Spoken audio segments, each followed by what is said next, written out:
Yuk.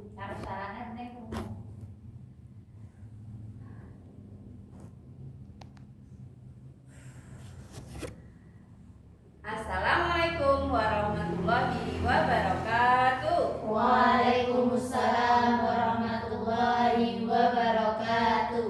Apa kabarnya hari ini teman-teman? Alhamdulillah luar biasa, tetap semangat, pantang menyerah. Allahu Akbar. Terima kasih untuk semangatnya hari ini.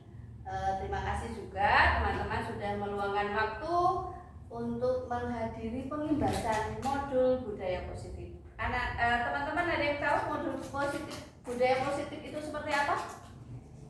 Baru dengar Bu. Oh, baru dengar ya. Oke, mari kita saksikan modul budaya positif ya.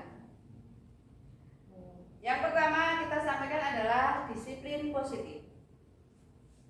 Disiplin positif adalah nilai-nilai kebajikan universal tujuan pembelajaran. 1.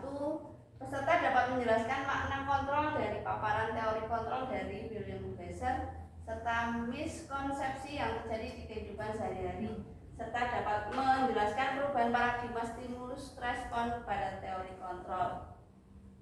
2. Peserta dapat menjelaskan makna disiplin positif dan mengamati penerapannya di lingkungan serta kaitan teori kontrol dengan 3 motivasi perilaku manusia. Peserta menjelaskan pentingnya memilih dan menentukan nilai-nilai kebajikan yang akan diyakini dan disepakati seluruh warga sekolah sehingga kelak tercipta sebuah budaya positif. Jadi di sini teman-teman diharapkan berbicara dengan anak-anak ataupun teman-teman yang lain tentang budaya-budaya positif, seperti contohnya bergiliran, menempatkan sepatu pada tempatnya, membuang sampah pada tempatnya, dan lain sebagainya. Itu termasuk salah satu beberapa contoh budaya positif. Dan disiplin positif bisa dilihat di depan, Anda tidak bisa mengontrol orang lain, hanya Anda yang bisa mengontrol diri sendiri. Semua perilaku memiliki tujuan. Model berpikir menang-menang, kolaborasi dan konsensus menciptakan pilihan baru. Realita kebutuhan kita berbeda. Kita berusaha memahami pandangan orang lain tentang dunia. Setiap orang memiliki gambaran yang berbeda. Jadi di sini diharapkan kita sebagai guru bisa mengambil ataupun memberi masukan kepada anak tentang nilai-nilai ataupun disiplin positif yang bisa dikembangkan di sekolah masing-masing. Makna disiplin adalah belajar kontrol diri dengan menggali potensi kita agar tercapai tujuan mulia, yaitu seorang yang kita inginkan berdasarkan nilai-nilai yang kita hargai. Terus semua perilaku memiliki tujuan untuk menghindari hukuman, untuk mendapatkan imbalan, untuk menghargai diri sendiri, dan nilai-nilai kebajikan universal. Itu contohnya. Jadi kita sebagai guru diharapkan juga memiliki disiplin positif tentang kinerja guru, tentang profesi kita sebagai guru. Jadi kita berperilaku disiplin itu seperti apa? Apakah nanti bisa untuk menghindari hukuman dari kepala sekolah misalnya, atau untuk mendapatkan imbalan, ataukah untuk menghargai diri sendiri? Jadi diharapkan teman-teman bisa memiliki disiplin positif, di mana tidak hanya untuk menghindari hukuman, tidak hanya untuk mendapatkan imbalan, tapi untuk menghargai diri sendiri juga, bahwa kita sebagai guru, sebagai pengabdi masyarakat bisa melaksanakan seperti itu. Terus tujuan 5 posisi kontrol: menghukum, membuat rasa bersalah sebagai teman, sebagai pemantau, sebagai manajer. Jadi kita diharapkan bisa menjadi seperti apa? Apakah kita guru itu sebagai penghukum? Diharapkan tidak ya. Ataukah kita diciptakan untuk membuat rasa bersalah? Jadi kita selalu menuduh orang dengan tekanan-tekanan mengatakan bahwa kamu salah. Ataukah kita bisa bersikap sebagai teman, sebagai pemantau, atau sebagai manajer? Nah, di sini ada segitiga restitusi itu menstabilkan identitas, memvalidasi kebutuhan dan menanyakan keyakinan. Itu misalnya kalau ada kejadian-kejadian yang memerlukan suatu tindakan khusus di mana nanti apa sih permasalahan yang dihadapi oleh anak tersebut dan menanyakan keyakinan-keyakinan apa yang diharapkan oleh anak tersebut.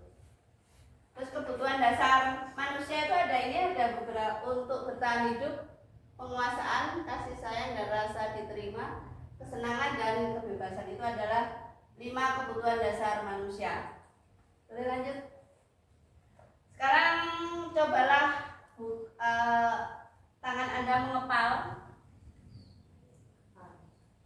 dengan kuat. Cobalah teman Anda sebelahnya untuk berusaha membuka. Apakah Anda termasuk orang yang bertahan dengan prinsip Anda? Ataukah Anda termasuk orang yang gampang menyerahkan itu milik Anda? Nah, saat Anda membiarkan kepala itu terbuka, apa alasan Anda? Dan jika Anda tetap menutup kepala itu, apa alasan Anda? Jadi milik saya ini. nah, itu untuk mempertahankan hak milik, untuk penguasaan diri. Monggo lanjut. Guru dapat mengontrol murid. Nah, di sini bisa juga guru dapat mengontrol murid karena anak-anak adalah masih usia dini yang masih perlu kita bimbing, kita rawat untuk pendidikan berikutnya. Mau lanjut.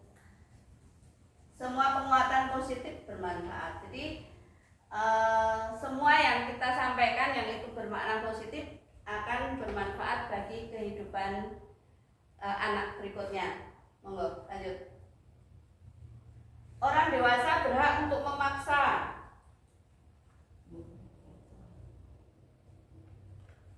Di sini orang dewasa itu bisa sebagai guru, orang tua berhak memaksa selama itu tidak bertentangan dengan nilai-nilai agama, nilai-nilai moral sosial yang ada di sekitar kita, dan itu bermanfaat untuk kehidupan selanjutnya. Monggo. Kritik dan membuat orang merasa bersalah dapat menguatkan karakter. Kira-kira ini benar apa salah ya, teman-teman? Kritik dan membuat orang merasa bersalah dapat menguatkan karakter. Saja Bisa jadi tergantung orangnya juga. Oh, bisa jadi tergantung orangnya. perangkat dalam bawah. Ya, bisa juga seperti itu. Tapi diharapkan untuk tidak kita juga harus melihat kejiwaan si anak. Kan biasanya ada anak yang jiwanya itu kecil, jadi disenggol sedikit aja sudah mengker. Jadi justru tidak menguatkan karakter anak, tapi justru menjatuhkan karakter anak. Boleh lanjut. Teori kontrol William Besar. Ini bisa dibaca miskonsepsi. Ini adalah guru mengontrol murid, semua penguatan bermanfaat, efektif, kritik dan membuat orang merasa bersalah dan menguatkan karakter. Orang dewasa memiliki hak untuk memaksa, tapi dalam artian memaksa yang positif ya, jangan terus dipaksa untuk melakukan sesuatu yang bertentangan. Monggo bisa dilanjut. Bapak pendidikan kita Ki Hajar Dewantoro menyatakan bahwa di mana ada kemerdekaan disitulah harus ada disiplin yang kuat. Sesungguhnya disiplin itu bersifat self disiplin, yaitu kita sendiri yang mewajibkan kita dengan sekeras-kerasnya, tetapi itu sama saja. Sebab jikalau kita tidak cakap melakukan self disiplin, wajiblah penguasa lain mendisiplin diri kita. Dan peraturan demikian itulah yang harus ada di dalam suasana yang merdeka. Ada di antara pemikiran konsep keteladanan, sikap merdeka, ciptakan budi. Nah, di sini diharapkan semua guru untuk berdisiplin diri. Misalnya kalau toh jam 7 harus berangkat, ya diusahakan jam 7 berangkat sesuai dengan kesepakatan yang sudah kita buat bersama. Itu namanya mendisiplinkan diri. Monggo dilanjut. Sebagai pendidik, tujuan kita adalah menciptakan anak-anak yang memiliki disiplin diri sehingga mereka bisa berperilaku dengan mengacu pada nilai-nilai kebajikan universal dan memiliki motivasi intrinsik bukan ekstrinsik. Ya, jadi sebagai pendidik kita diharapkan menciptakan anak-anak itu disiplin, merangsang ataupun memotivasi anak untuk berdisiplin itu tumbuh dari dalam diri sendiri, bukan karena terpaksa, bukan karena pengen ketemu sama seseorang, bukan karena pengen dipuji oleh kepala sekolahnya, wah tak disiplin, tapi itu harus dari dalam diri sendiri. Niat dan niat. Yang berikutnya adalah ini nilai kebajikan. Bisa diselingi dulu ya nilai kebajikannya dengan ini ada tekuk yang bisa saya ajarkan, nanti bisa ditirukan. Begini tekuknya dengan lagu kemarin saya nyanyi lagu Magiku Hibiniu. Jadi nanti tekuknya 2 kali, gebroknya sekali. Harusnya dengan temennya boleh. Gini. Magiku Hibiniu, oh Magiku Hibiniu, oh Magiku Hibiniu. Merah jingga, kuning, hijau, biru, nila dan ungu, itulah warna pelangi. Merah jingga, kuning, hijau, biru, nila dan ungu, itulah ciptaan ilahi. Bisa juga tekuknya 2 kali. Bisa ini Bu. Enggak, ini selingan aja. Ini selingan aja. Tidak ke situ. Ini selingan Ibu intermezzo. Bisa juga kalau tadi tepuknya 2 kali, bisa tepuk sekali, gebroknya yang 2 kali. Magiku Hibiniu, oh Magiku Hibiniu, oh Magiku Hibiniu. Begitu seterusnya. Terima kasih. Sekarang kita lanjut dengan nilai kebajikan. Nilai-nilai kebajikan dalam profil pelajar Pancasila sudah tercantum di kurikulum Merdeka nih. Sudah ada profil pelajar Pancasila, beriman bertakwa kepada Tuhan Yang Maha Esa dan berakal mulia, mandiri, bernalar kritis, berkebinekaan global, bergotong royong dan kreatif. Sampun hafal? Dereng. Apa nilai kebajikan atau keyakinan yang ingin diangkat dari peraturan-peraturan berikut? Menggunakan helm saat bermotor. Biar gak ditilang. Oh iya, bisa ditilang. Melindungi kepala. Melindungi kepala. Terus membuang sampah pada tempatnya, nilai kebajikan apa yang akan dicapai? Jaga kebersihan. Oke. Terus dilarang menggunakan kata-kata kasar. Itu nilai kebajikannya apa yang mau diraih? Sopan, santun, berkarakter. Ternyata bumi pintar. Menggunakan helm saat mengendarai motor, nilai kebajikan apa yang kita akan capai adalah keselamatan diri dan orang lain.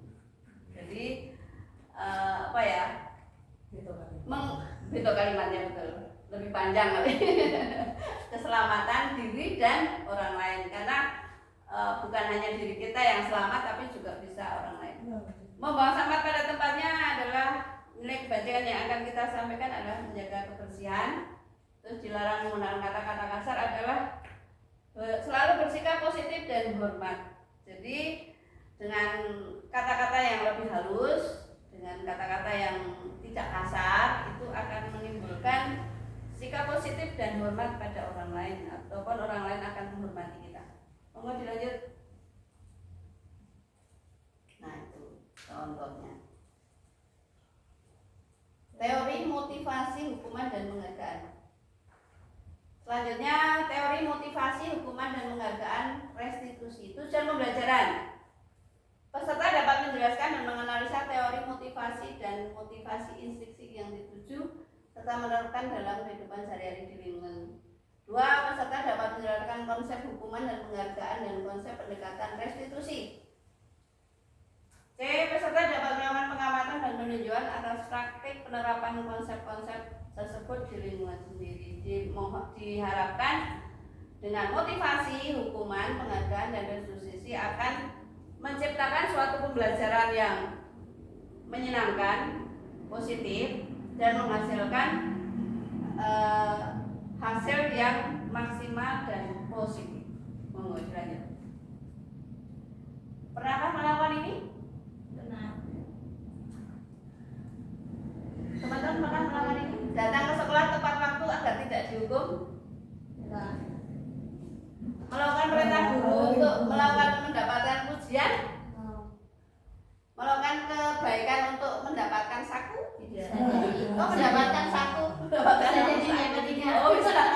Bisa jadi yang ketiga. Oke. Nah, diharapkan Kayak cilik gitu ya. ini mungkin anak-anak ya. Kalau kita lainnya enggak deh. Dia Tidak ya. Monggo dilanjut. Jika murid melanggar peraturan, apa yang Anda lakukan? Memberi hukuman, menyita sesuatu yang merupakan pelanggaran murid, atau memberi tambahan positif, memberikan tambahan poin negatif? Apa yang Anda lakukan? Oh ya. Kita tidak boleh memberi hukuman. Tidak boleh memberi hukuman, tidak boleh menyita sesuatu yang merupakan pelanggaran murid, serta memberi tambahan poin negatif.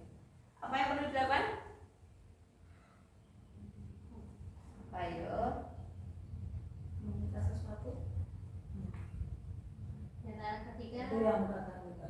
Karena kita lakukan itu. Ya. Iya. Biasanya kita melakukan semua itu, nggih. Tapi memberi hukuman jarang saya tapi dimohon mulai sekarang kita memberi motivasi ke anak, memberi pengertian ke anak, jangan sampai melakukan hal tersebut. Jadi kalau memberi hukuman, apa dampak dari hukuman? Murid tersakiti, hatinya akan menjadi sakit. Oh, guru kok kayak gitu ya. Kan dieling-eling oleh aku nggak mau ke TK itu lagi karena Bu Umi jahat misalnya. Murid tidak nyaman dalam jangka waktu panjang.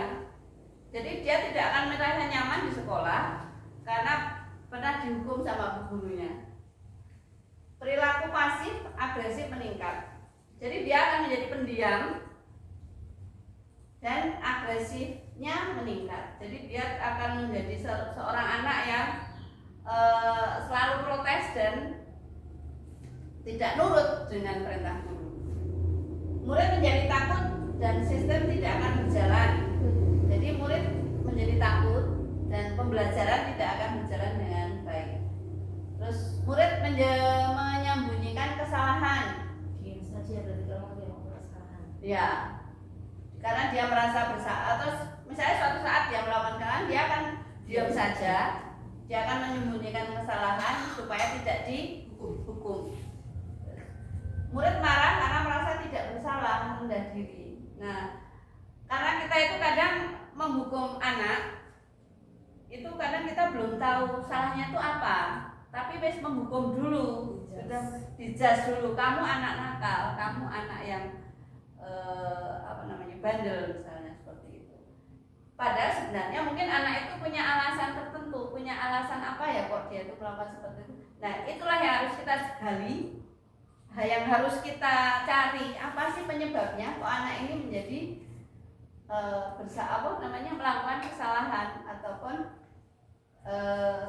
melakukan sesuatu yang melanggar aturan sekolah dan dia akan merasa rendah diri. Oke, lanjut.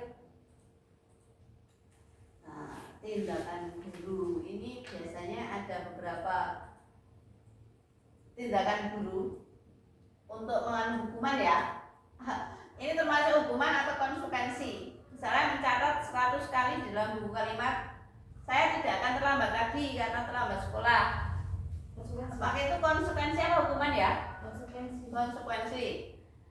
Lari mengelilingi lapangan basket 2 kali karena terlambat hadir di sekolah. Murid diminta untuk push up 15 kali karena tidak menggunakan masker. Hukuman. Menggantikan kertas tugas teman yang telah dicoret-coret. Membersihkan tumpahan air di meja tulis karena kesenggol saat belajar. Murid disuruh untuk tidak mengenakan sepatu sehari di sekolah karena tidak mengenakan sepatu hitam. Lari mengelilingi lapangan basket 2 kali karena terlambat 10 menit untuk pelajaran PCOK. Beda tipis sebenarnya. Nah di situ ada ini tulisannya kecil-kecil ya. Ada raket kok.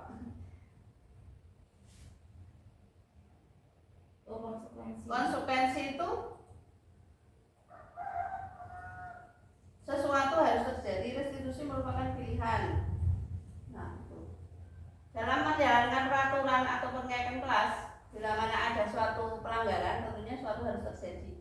Untuk itu kita perlu meninjau ulang tindakan penegakan peraturan atau kenaikan kelas sekolah kita selama ini. Tindakan terhadap suatu pelanggaran pada umumnya berbentuk hukuman atau konsekuensi. Nah, saya perkenalkan sebuah program disiplin positif yang dinamakan restitusi. Restitusi ini, misalnya ada hukuman, di sana sesuatu yang menyakitkan harus terjadi. Konsekuensinya sesuatu harus terjadi, restitusinya merupakan sebuah pilihan. Hukumannya tidak nyaman untuk murid, menguatkan untuk murid anak dalam jangka panjang.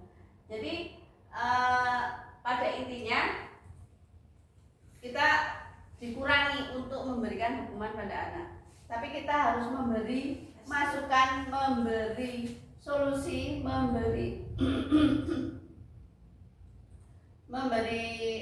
untuk mencari jalan keluar agar anak tersebut tidak melakukan pelanggaran. Identitas gagal, ini identitas sukses. Bisa dipahami, korban bisa diabaikan, korban mendapatkan ganti, murid tidak dibuat nyaman. Nah, pada intinya sama ya, yang bersifat negatif itu hukuman itu bersifat negatif, konsekuensi itu netral, dan restitusi itu bersifat positif. Jadi apa yang harus guru lakukan ketika murid banyak yang melanggar peraturan atau tidak disiplin?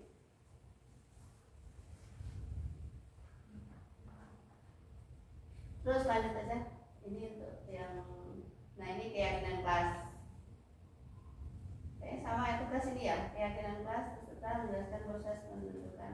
Nah ini keyakinan kelas itu misalnya dalam tahun ajaran baru pertama kali anak-anak masuk, setelah masuk kelas itu kita buat kesepakatan, kita anak-anak diajak ngobrol apa saja sih yang perlu kita tata tertib apa yang perlu kita buat dalam kelas ini agar pembelajaran dan pembelajaran ini berjalan dengan lancar, kelasnya tidak acak-acakan. Misalnya guru ataupun nanti akan memancing anak-anak untuk menyampaikan ide ataupun menyampaikan gagasan, di mana nanti akan menjadi kesepakatan kelas. Jadi anak-anak itu sudah menjadi kesepakatan dan nanti akan diikuti oleh semua anak, dan nanti bisa juga disampaikan apa hukuman bukan hukuman ya, apa konsekuensi yang harus dilakukan kalau anak melanggar tata tertib yang sudah disepakati. Monggo lanjut. Keyakinan kelas dan peraturan sekolah adalah hal yang sama. Benar apa salah? Kira-kira. Keyakinan kelas dan peraturan kelas ada hal yang sama. Benar apa salah ya? Salah. Oh salah. Ternyata salah ya. Keyakinan kelas itu jadi anak-anak itu diberi keyakinan, diberi motivasi anak untuk disiplin diri. Kalau yang peraturan kelas itu kan yang tertulis, yang tertulis. Kalau keyakinan itu berarti tertanam dalam hati anak bahwa saya harus disiplin, bahwa saya harus mentaati peraturan yang sudah kita sepakati. Kalau peraturan kelas adalah hal yang ditulis, yang ditempel sendiri. Terus lanjut. Keyakinan kelas itu sama dengan kesepakatan kelas. Keyakinan kelas, ya kesepakatan kelas bisa. Keyakinan kelas berlandaskan nilai-nilai kebajikan atau prinsip universal. Benar apa salah ya? Benar kayaknya. Betul. Keyakinan kelas ini adalah untuk memenuhi kebutuhan dasar murid. Kita bisa mengadakan kesepakatan kelas atau dinamakan keyakinan kelas. Jadi sama ya, kesepakatan kelas dan keyakinan kelas itu sama. Jadi anak-anak itu sepakat dan yakin bareng-bareng melakukan kesepakatan yang sudah dibuat bersama-sama. Pencapaian sebuah tujuan diperlukan sebuah kesepakatan antara guru, murid, dan kepala sekolah. Jika murid diajak berunding tentang sebuah kesepakatan, maka anak akan secara sadar mematuhi keyakinan kelas yang sudah dibentuk bersama. Jadi diharapkan anak-anak itu diajak rembukan, diajak ngobrol bareng. Kesepakatan apa sih ya, diskusi. Kesepakatan apa sih yang diperlukan pada kelas kita? Tindakan apa sih yang dilakukan nanti bila salah satu teman ataupun salah satu anggota kelas yang melanggar. Monggo bisa dilanjut. Nih, urutan langkah-langkah utama dalam menetapkan keyakinan kelas serta pendalamannya. Itu kayaknya bisa yang pertama coba apa ya, Pak?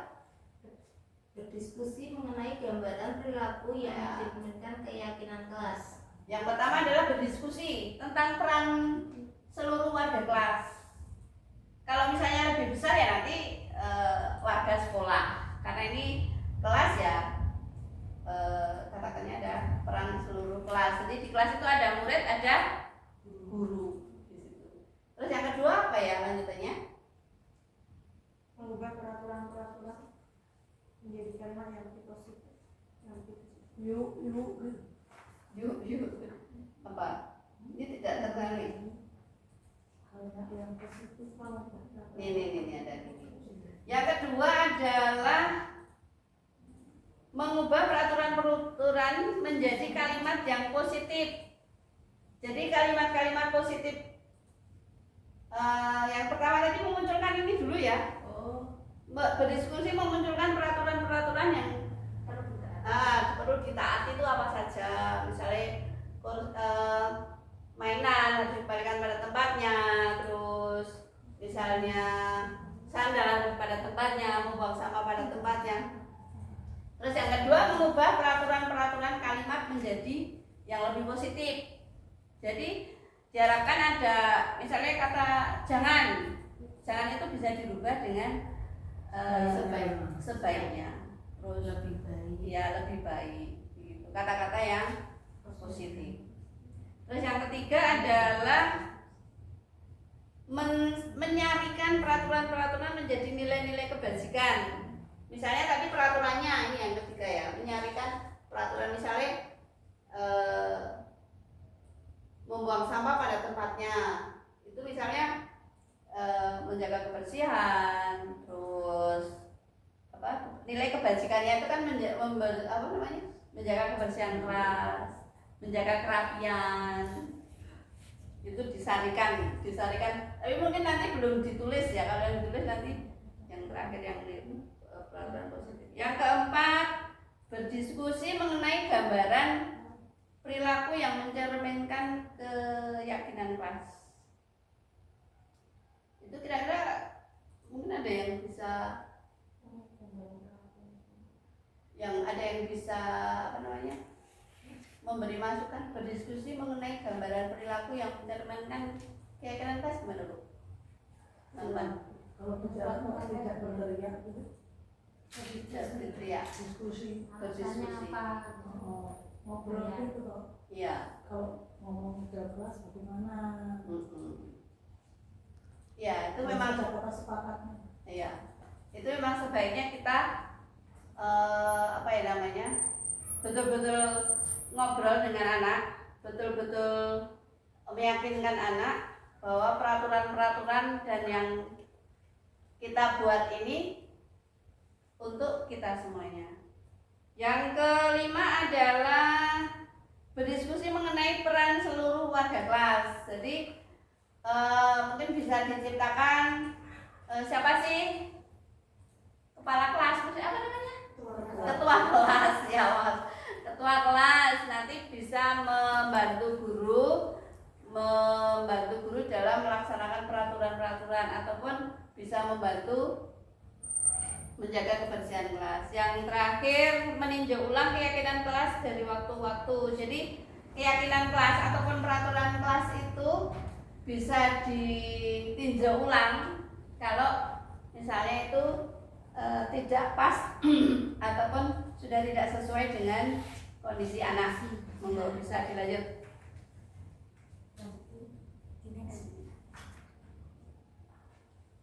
Nah itu tadi yang langkah-langkahnya seperti itu. Yang pertama adalah berdiskusi, memunculkan peraturan kelas, terus yang kedua mengubah peraturan. Oke, sekarang yang simulasi keyakinan kelas. Simulasi keyakinan kelas, bekerjalah dalam satu kelompok. Ini tugas bisa dilanjut. Saatnya buat kelompok, sudah dilanjut. Bisa dilanjut. Sekarang kebutuhan dasar. Kebutuhan dasar manusia dan 5 posisi kontrol guru dengan tujuan pembelajaran khusus. Di sini disampaikan peserta dapat menjelaskan kebutuhan dasar yang menjadi motif dan tindakan manusia baik murid maupun guru. Peserta dapat menganalisis dampak tidak terpenuhinya kebutuhan dasar terhadap pelanggaran peraturan dan tindakan yang tidak sesuai dengan nilai kebajikan. Peserta dapat mengidentifikasi peran dan sekolah guru dalam upayanya menciptakan lingkungan dan pemenuhan kebutuhan anak yang beragam. Peserta dapat menganalisa secara kritis, reflektif, dan terbuka atas penuhan diri yang didapatkan dari mempelajari 5 posisi kontrol yang ada tadi di depan. Boleh lanjut? 5 kebutuhan dasar manusia. Di sini ada bertahan hidup, ada kebebasan, kasih sayang dan rasa diterima, penguasaan serta kesenangan. Di sini ada 5 kebutuhan dasar manusia yang diharapkan bisa dicapai dengan baik. Nanti akan kebebasan berekspresi, kesenangan dalam melakukan apa nih ya?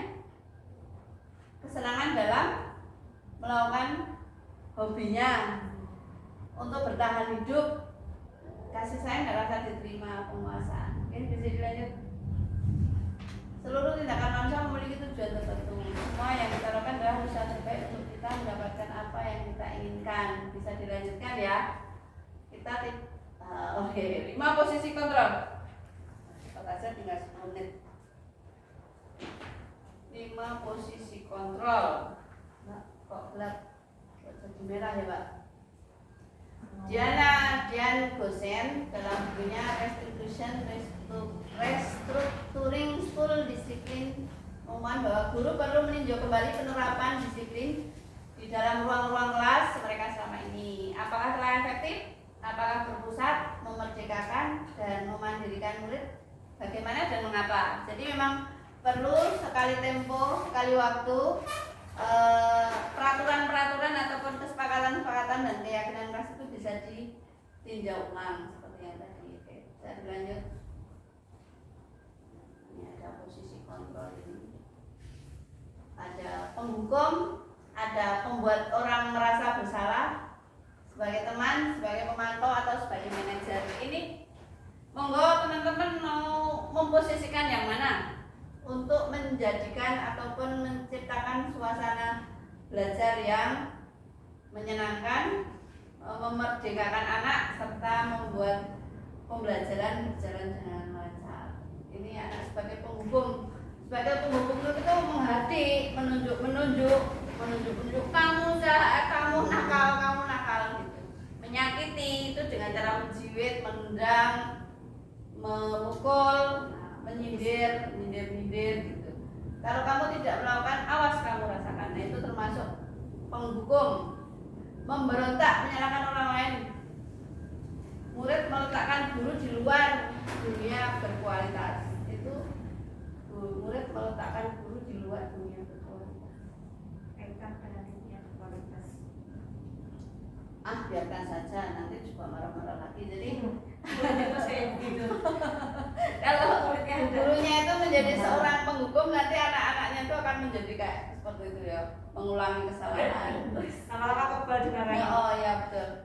Membuat guru bisa menjadi pembuat orang merasa bersalah, selalu bercama, seharusnya kamu itu harus gini. Jadi kayak selalu menuduh, selalu menekan orang bahwa orang itu kamu yang salah, bukan aku yang selalu benar. Menyembunyikan, menyangkal, berbohong. Murid meletakkan dalam dunia berkualitas. Maafkan saya, murid berkata itu ya. Terus yang sebagai teman, ini membuat alasan-alasan untuk muridnya. Ayo lakukan demi ibu. Masa kamu tidak mau ingat ibu seperti ini? Jadi kita diusahakan untuk menjadi teman bagi anak dalam perkembangannya. Karena kalau kita menjadi penghukum tadi ya memang dijauhkan untuk tidak kita menjadi seorang penghukum. Terus seorang pemantau, menghitung dan mengukur apa peraturannya. Jadi dia itu selalu memantau temannya, selalu memantau orang lain bahwa kamu tuh harusnya gini, harusnya ke sini. Jadi dia sebagai kayak itu sebagai apa ya? Sebagai manajer mungkin ya.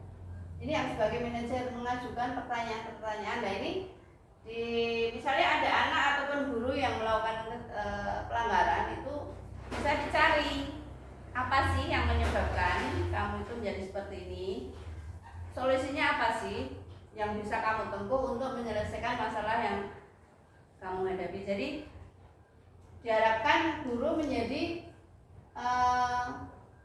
teman terbaik, sebagai manajer terbaik untuk perkembangan anak berikutnya. Lanjut.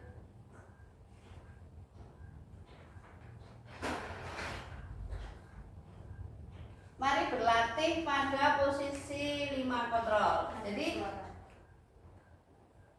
tentang suara ini terutama nada suara. Jadi diharapkan kita sebagai guru, kalaupun semarah apapun, senakal apapun anak, diharapkan kita memberikan nada yang bisa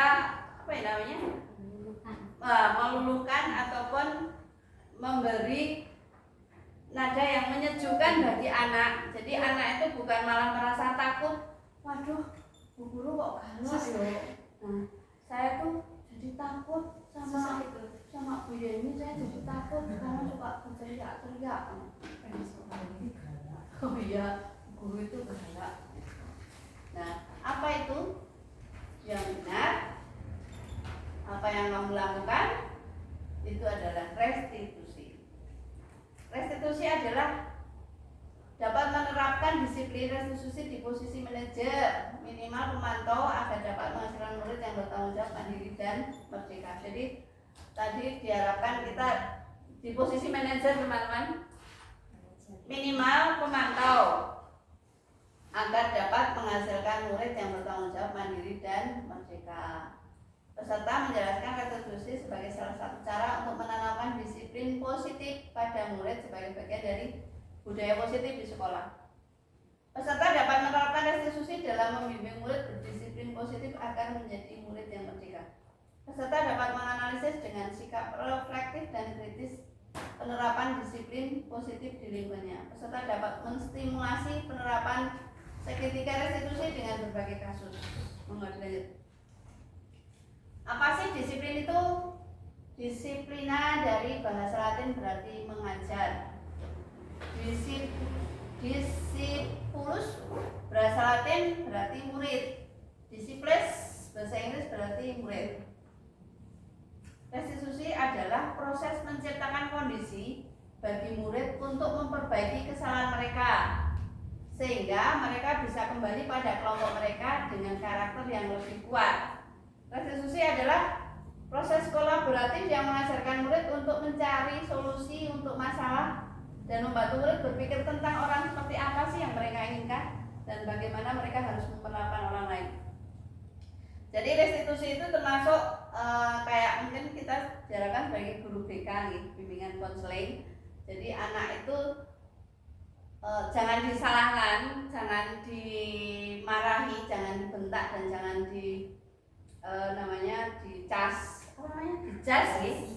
dicas anak-anak nakal, tapi diberi pemahaman, diberi solusi gimana sebaiknya untuk anak itu menghadapi masalah sehingga masalah itu bisa selesai dengan baik dan anak bisa kembali pada kelompok mereka. Jadi anak tidak merasa minder dan tidak malu pada temannya. Monggo bisa dilanjut. Next. Nih, ciri-ciri restitusi. Restitusi bukan untuk menebus kesalahan.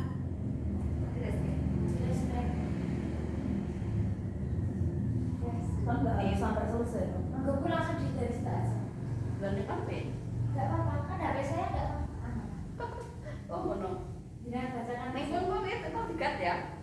Ya, mau tak tahu. Iya, dikat. Langsung bis. Masa enggak tahu. Emang harus Sampai selesai.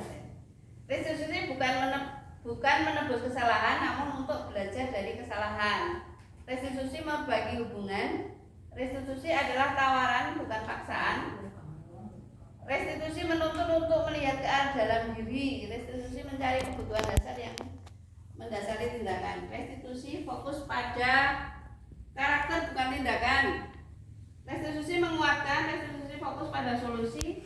Restitusi mengembalikan posisi murid yang berbuat salah pada kelompoknya. Jadi ini tindakan guru yang memang seharusnya digunakan ataupun diterapkan oleh guru agar anak yang melakukan kesalahan bisa kembali ke kelompoknya, bisa diterima pada kelompoknya dan bisa mengikuti pembelajaran seperti biasanya.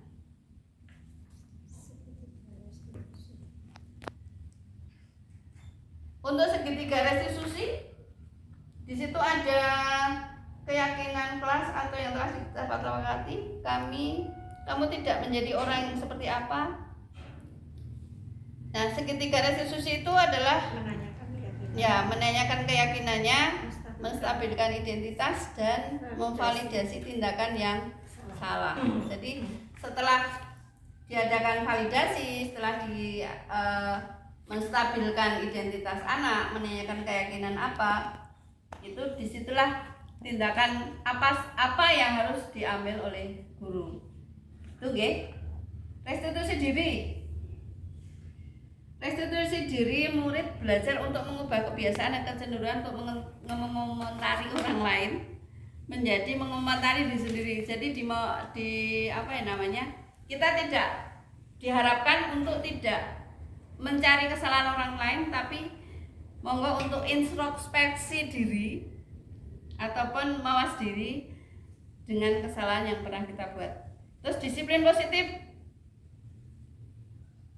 itu ada tingkah laku apa yang dianggap baik dan tepat, yang dianggap tidak pantas, ada akibat berupa konsekuensi yang harus ditanggung oleh orang yang tidak berperilaku baik, ada reward untuk tingkah laku baik. Itu hasil dari metode di mana orang tua mengomunikasikan secara jelas kepada anak untuk berkaitan dengan disiplin yang positif. Saya kira itu teman-teman yang bisa saya sampaikan untuk siang hari ini. Semoga bermanfaat. Kalau ada salah saya mohon maaf yang setulus-tulusnya. Terima kasih untuk kesempatan siang hari ini. Assalamualaikum warahmatullahi wabarakatuh. Waalaikumsalam warahmatullahi wabarakatuh.